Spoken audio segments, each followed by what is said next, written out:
And just an update on this thing. I mean, it's an absolute workhorse.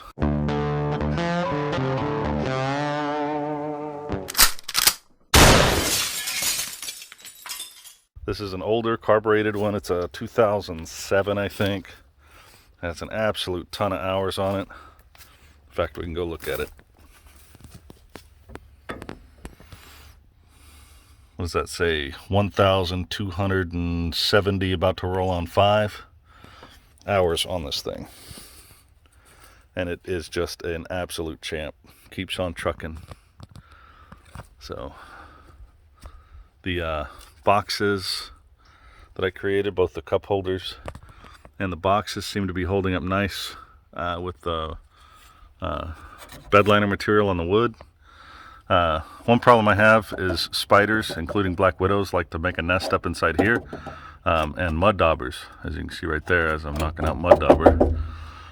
Nest, mud, like to get up here. So one of the things that I want to do is put some mesh behind this, like an actual speaker grill.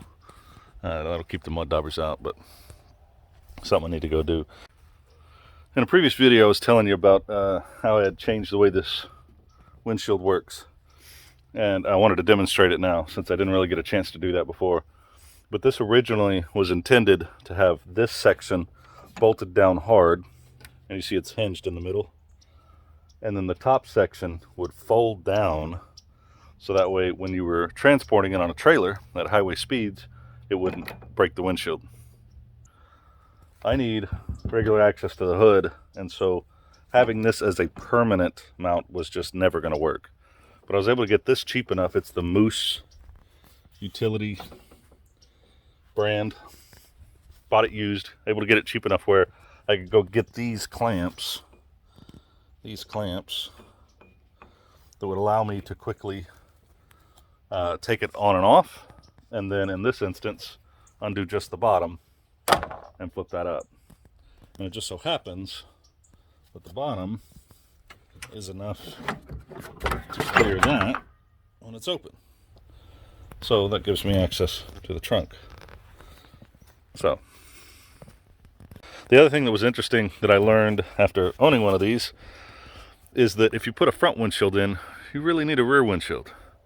That's because basically that vortex that happens in the bed of a normal pickup is actually happening right up here in the cab. And so if you've got a dusty ranch like we do, this is what ends up happening. Just from being dust just circling inside the cab right here, right? Just kind of that same vortex idea that happens in the back of a pickup truck. I haven't tested it yet, but supposedly if you put a rear windshield in on this thing, then it'll stop that, and the vortex will happen behind that windshield, which is fine. So another thing with the Mule is that winch. Yeah, makes this a lot easier.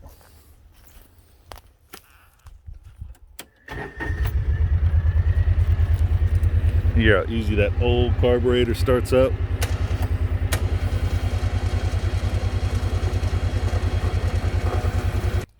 Anyways, quick update. If you haven't seen that video, I'll link it. Check it up in the top corner. But I'll link the video of the build of this Mule. But I just wanted to do a follow-up on this thing and show you where it was at. Let me know if you have any questions in the comments. I'll be happy to answer them. Well, thanks for watching. We'll see you next time.